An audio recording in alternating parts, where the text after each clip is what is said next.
क्यों इतना आपका दिल टूटा है इन बातों से कि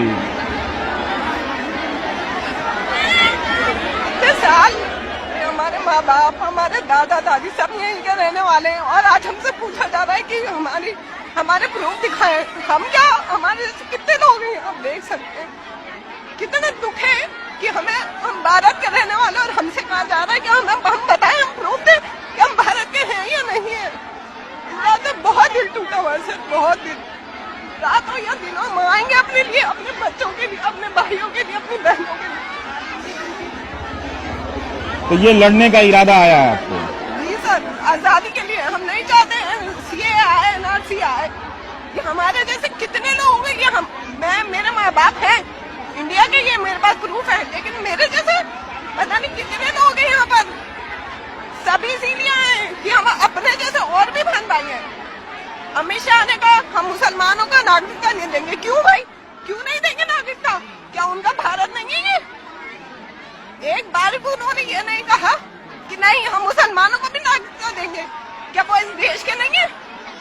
इस बात पे हमें गुस्सा है और कोई बात नहीं है हमें। वो एक बात पर वो कह रहे हैं कि वो बाहर की बात है, वो बाहर के 3 देशों की बात है। साफ साफ इंटरव्यू में कहा है कि एनआरसी जब आएगी तो हम सबको नागरिकता देंगे, हिंदू को, ईसाइयों को, क्रिश्चियन को, पर हम मुसलमानों को नहीं देंगे। क्यों? मैंने आपसे ये कहा था शुरू में कि हम एंकरों को बोलने की बहुत आदत होती है और सारा स्पेस हम अपने बोलने से भर देते हैं, तो मैं कम बोलूंगा।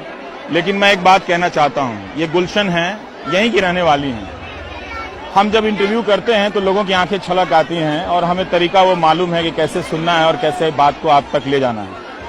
तो अगर इस मुल्क में एक आदमी का भी दिल इस बात से दुखा है कि उसे पराया समझा जा रहा है, तो मुझे लगता है कि ये सबकी जिम्मेदारी है कि आकर गुलशन को कहे कि नहीं, हम सब तुम्हारे हैं, तुम भी हमारी हो। मैं आपको कैमरा मोड़ के दिखाना चाहता हूं कि इनकी गोद में अंबेडकर की तस्वीर नहीं होती। अगर मजहब की ये लड़ाई होती, जैसा कि मीडिया बना रहा है कि ये मजहब की लड़ाई है, संविधान की लड़ाई नहीं है, तो अंबेडकर नहीं होते, इनके हाथों में तिरंगा नहीं होता। ये फर्क आपको समझना है कि आखिर हम इस मोड़ पर कहां आ गए, कैसे पहुंच गए कि किसी को लगने लगा कि उससे उसकी वतन परस्ती, मुल्क के प्रति मोहब्बत का प्रमाण मांगा जाएगा, कुछ कागज मांगा जाएगा। 20 दिन हो गए, उन्होंने एक बार भी नहीं सोचा कि हमें कुछ तो सोचना, कुछ तो तसल्ली देते। वो इतना ही कहते कि नहीं, जैसे हम हिंदू को और ईसाइयों को सबको देंगे, तो हम इतना वो ये भी कहते ना कि नहीं, मैं मुसलमान भाइयों को भी नागरिकता दूंगा, तब भी हम सब सुकून से बैठ जाए। तो ज्यादा आपको डर एनआरसी को लेकर है?